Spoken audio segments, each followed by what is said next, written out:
Frédéric Orias d'un côté et le chargé de travaux. Vous avez vu, on est dans les rues. Ah pardon. Et là, il y a un truc qui est très concret. Ah oui, ça ne tournait pas du tout. Hein. Je vais lancer c'est pas de toi que je parlais, je précise. C'est pas grave. Voilà, c'est bon. Frédéric, tu disais, il y a plein de choses qui ont bougé. Alors toi, quel est ton métier? Qu'est-ce que tu fais? Tu retires les pavés, tu les remets? C'est ça, ouais. On est une équipe de paveurs et on fait de la dépose et on repose les pavés. Attends, Frédéric, je vais être un peu basique. Si je regarde par terre, là, hein, je vais regarder. Moi, mes pavés, ils sont posés par terre. Pourquoi les retirer? Pourquoi les remettre? Oui, parce que là, EDF, ils avaient une chantier de EDF, ils ont posé une câble, donc il avait un tranché. Et vu qu'avant, il avait des pavés, il faut reposer des pavés. Et ça, c'était notre rôle sur cette chantier. D'accord. Voilà, tout simplement. Voilà. Historiquement, c'est jusqu'à une dizaine d'années, en fait. C'est un peu comme partout en France, quand il y a un chantier qui ouvre la voie, c'est l'entreprise qui est censée remettre en état. Oui. Et on s'est rendu compte que en fait, les entreprises, il y a EDF, GDF, peu importe les entreprises, dès qu'ils font passer des câbles, ils enlèvent, ils ne savent pas les remettre comme il faut les pavés, ça ne s'improvise pas. C'est pas juste une couche de goudron. Donc c'est pour ça qu'on a des couches de goudron là-bas de bitume d'attente. En attente. Hein, c'est en attente avant que ce soit repris par des professionnels, donc, puisque le métier de paveur, c'est un métier qui existe. Hein, c'est ça. Voilà. D'accord. Alors ça, par contre, ça, par exemple, c'est une couche en attente. C'est en attente, exactement. Ouais. Là, on a récupéré les dalles en calcaire et on va les reclasser dans l'alignement comme c'était avant. Juste une question, Frédéric, toi qui es président de Renaissance du Vieux-Lyon. Oui. Il date de quand les pavés? Alors en fait, on a un vrai problème sur la datation des pavés parce qu'il y a eu plusieurs époques. Alors, le pavage, ça arrive à la fin du 15e en fait. Donc c'est le Quattrocento italien, disons, qui fait qu'on commence à paver les rues. Avant, c'était des pierres qu'on mettait comme ça. Et à force de faire la circulation, on avait besoin de quelque chose de plus confortable. Donc on n'a pas aujourd'hui de pavés dont on peut être sûr qu'ils sont du 15e siècle. On a plutôt des pavés dont on sait qu'ils sont de la fin du 19e. Parce que la rue Saint-Jean, par exemple, les gens se sont plaints, parce que la rue Saint-Jean qui est très étroite, hein, dès la fin du 19e, au début du 20e, ils ont sans arrêt demandé à ce qu'elle soit élargie. C'est pour ça qu'il y a plein de bâtiments d'ailleurs qui seront classés, c'est pour les sauver, parce que sinon ils allaient faire une route de 12 mètres de large, hein, donc là c'est même pas 4,50 mètres par endroit. Et les pavés, en fait, la plupart ont été mis à partir de la fin du 19e. On va se décaler justement rue Saint-Jean pour voir. Ça va être le principe, hein. Moi j'aime bien tout ce qui sort de l'ornière, comme ça on va voir. La rue Saint-Jean, je vous rappelle, c'est une des rues principales et rues piétonnes du Vieux-Lyon. Voilà. Donc vous avez un peu l'idée de ce que c'est que la rue Saint-Jean. Je pense que là tu te mets à l'endroit le plus gênant pour les transports, tu vas être sans énergie. Il faut que je me décale. Il faut savoir que le quartier est vivant, hein. Ça c'est important. C'est mieux, voilà. Ouais. D'accord. Alors. Ah, il y a Margot qui m'a capté. Voilà. Elle m'a capté le monsieur, donc résultat. Il faut revenez pas. Ben, là, à la limite, tu as deux types de pavés qui sont apparents là, sur la partie juste au milieu, justement. C'est intéressant. Même de plus Vas-y. Là, c'est une partie-là qui est un peu plus claire et un peu plus lisse. Ça, c'est les plus anciens, en fait. Hein. Ce sont les pavés qu'on appelle ronds, en fait, hein, qui sont arrondis par-dessus, qui, eux, peuvent peut-être venir du 19e. Après, à côté, encore plus près de toi, tiens, voilà, ceux-là, on voit là, c'est les pavés en granit plus récents, qui sont beaucoup plus... alors, ils n'ont pas été travaillés pour, mais c'est surtout pour pas que ça glisse. On pense que ces pavés-là ont été ramenés en fait des abattoirs au tout début des années 80. Hein, il faut dire que là, c'est piéton que depuis décembre 78. Et à partir du moment où c'est piéton, il y a eu un plan de sauvegarde et de mise en valeur. Et là-dedans, pour faire un peu ancien, on a ramené des pavés qui en fait n'étaient pas du tout des pavés pour circuler, mais des pavés plutôt pour que les vaches ne glissent pas. Donc le problème, c'est qu'on ne glisse pas non plus et on a du mal à marcher dessus. C'est compliqué de travailler sur un chantier comme ça? Le plus compliqué, c'est l'organisation et c'est la circulation avec les piétons, les livraisons. Mais après, techniquement, non, c'est pas très compliqué. non. C'est la pose linéaire qui est quand même assez simple. Et c'est quasiment toujours de la même façon. C'est quoi? On gratte autour du pavé et puis ensuite on le retire comme ça? Oui, on fait un terrassement. C'est un peu basique. Oui, pour moi, oui, bien sûr. Dans le Oui, couvert. oui, bien sûr. Bah, on fait un terrassement, on pick-up à moins 25 cm, on remet une couche de sable et sur cette sable, on pose le pavé. Après, il y a un petit compactage et on fait le joint en mortier pour les stabiliser. D'accord. Voilà. Donc en gros, c'est ça. D'accord. C'est tout le quartier qui est concerné par les travaux, Frédéric? Alors, c'est tout le quartier concerné régulièrement par des travaux. On a, nous, en fait, depuis une vingtaine d'années, c'est pas plus, une demande, c'est que tout soit repris. Le problème, évidemment, c'est les finances. C'est évident, hein, parce que ça coûte extrêmement cher. Il faut savoir que là, en fait, le Vieux Lyon, on a une vingtaine d'hectares de pavés. Oui. C'est 5% même pas pour ce qui est de la métropole. Donc, il y a aussi une petite équipe à la métropole d'une dizaine de personnes qui est paveur, qui parfois intervient. Mais là, pour cette réflexion qui est plus importante, ils ne pouvaient pas faire face. Donc en fait, c'est l'entreprise Poirot qui fait le travail. Hein. D'accord. Voilà. Donc on les voit bien, il faut toujours récupérer et remettre parce que pour le moment, il n'y a pas les finances pour changer les pavés. Nous, ce qu'on demande, c'est que les pavés soient remis comme ils étaient. En fait, ceux du 19e siècle étaient de meilleure qualité. Là, on a ceux-là qui sont beaucoup plus lisses. Et on a aussi d'autres pavés qui sont plus anciens, c'est les têtes de chat. Donc ça, c'est les galets du Rhône, en fait, en général, qui sont plantés sur la tranche. On met le côté pointu dessous et souvent ils sont sciés. Parfois ils sont laissés entiers et on a le côté pointu dessus, mais c'est rarement pour de la route, c'est plutôt pour des arrière-cours. Oui. On a ça par exemple pour les traboules de la Croix-Rousse. Quand on fait les traboules, on a entre les traboules, pas sur la route, ces têtes de chat mais qui sont vraiment sur la pointe. Là aussi c'est très inconfortable pour marcher et ça glisse en plus. Hein. Voilà. Mais donc j'ai gardé de toute façon ces pavés là, je te les montrerai tout à l'heure en parallèle. Hein. Je te les montrerai. Donc on a plusieurs types de pavés et aujourd'hui un bon exemple de ce qui vient d'être juste refait, ce serait ce que vous avez terminé à l'endroit donc de la place et de la rue de la Baleine. Oui. Si tu veux qu'on te le montre. Avec plaisir.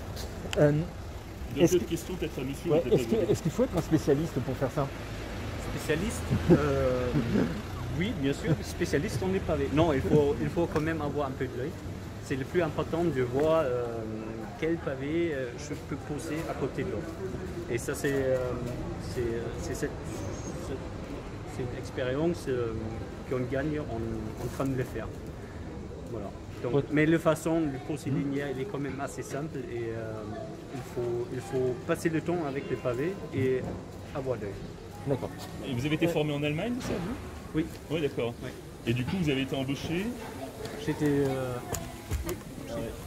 Ah, c'est ce qu'on appelle le jeu du direct, hein, vous avez vu, hein. C'est que ça bouge, il y en a qui arrivent à très bien conduire et d'autres c'est un peu plus complexe. Hein. Oui, à la base, j'ai appris le métier paveur.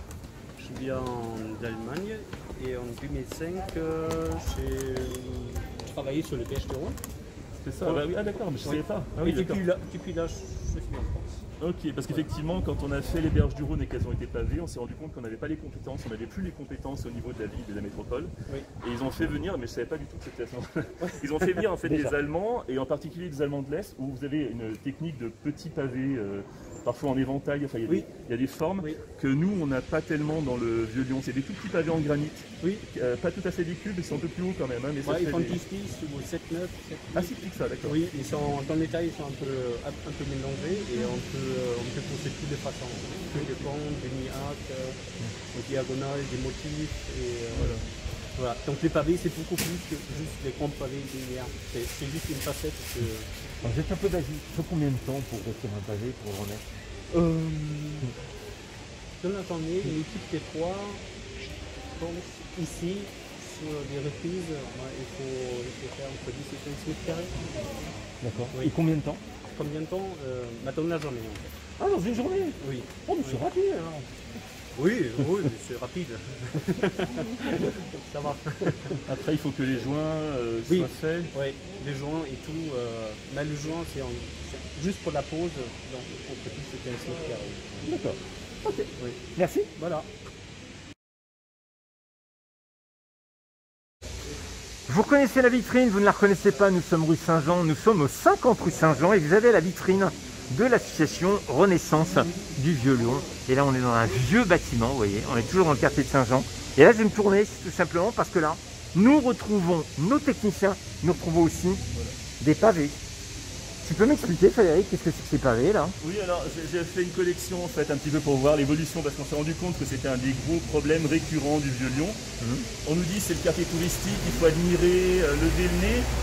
Et en fait, si on lève le nez, on se retrouve par terre parce qu'on n'arrête pas de s'accrocher les pieds dans ces pavés qui ont été refaits depuis les années 80 et qui n'ont pas du tout en fait.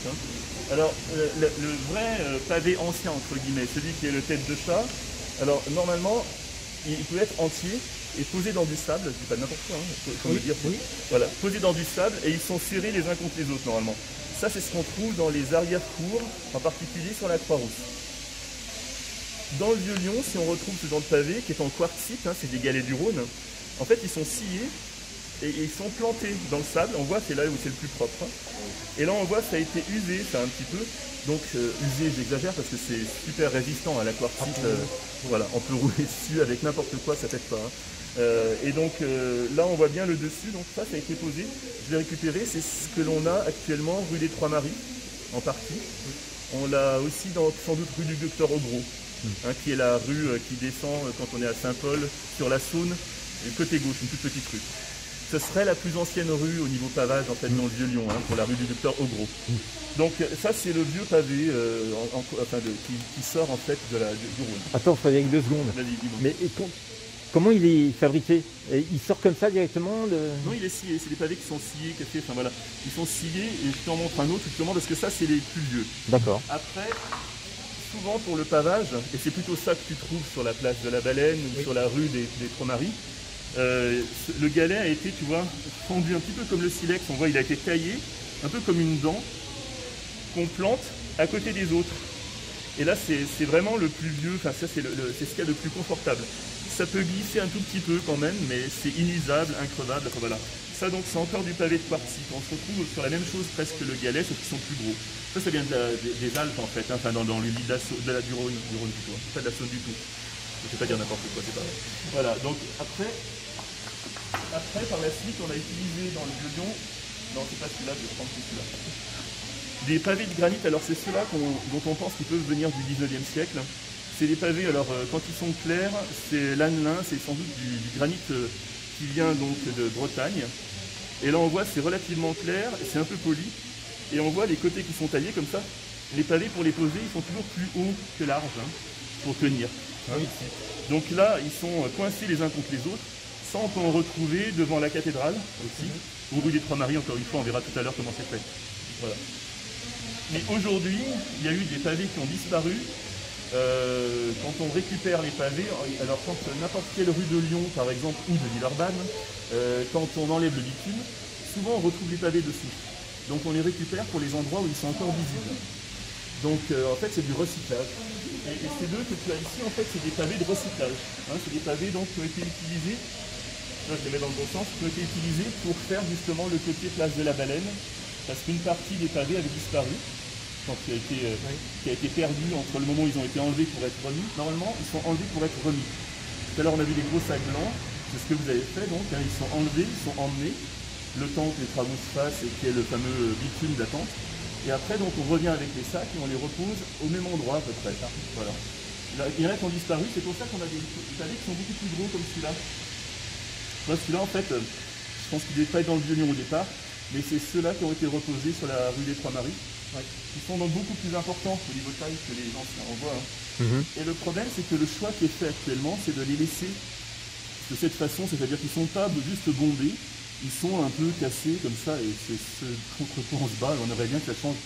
Mais le problème, c'est que tu as aussi la couleur des pierres, la couleur des joints qui entrent en ligne de compte, et tout ça doit être bien sûr accepté par les bâtiments de France, et il faudrait faire quelque chose d'ensemble pour aller sur le quartier. Aujourd'hui, c'est la partie quand même de l'image du quartier. Attention, depuis les années 70-80 seulement, ça fait partie de l'image du quartier, c'est pas quelque chose qui est antique, soyons bien clairs. Donc c'est vrai que ça, tout le monde fait les pavés du Vieux-Lyon. Je me suis amusé pour toi justement à faire une recherche pavé sur internet, voir ce que je trouvais, et pratiquement tous les gens, dans tous les articles, il y a un moment où c'est cité sur les pavés du Vieux-Lyon, puis on n'en sait jamais plus. Mais tout le monde se rend bien compte qu'on est sur des pavés. Aujourd'hui, marcher ici avec des talons, être handicapé, venir avec une poussette, c'est juste infernal. C'est ça. Nous, quand on fait les visites guidées pour handicapés, pour les journées européennes du patrimoine, on n'arrive pas à avoir donc de gens qui viennent en chaise roulante pour les visites, parce qu'ils savent très bien que le violon n'est pas fait pour eux. On essaye d'adapter, d'éviter les endroits où on a ces pavés-là, mais dans les faits, c'est guère possible. Donc voilà les pavés aujourd'hui qui sont utilisés, donc les pavés de granit. Et là, c'est quand même une sorte de galet en partie. Donc hein, voilà, c'est des modèles un peu plus gros, disons, qui sont utilisés. D'accord. Dis Margot, toi qui t'occupes de l'histoire, tu vas t'amuser avec ça. Tu vas faire quoi si... Alors ça commence par les pavés, ça va commencer par quoi d'autre? Les briques ça...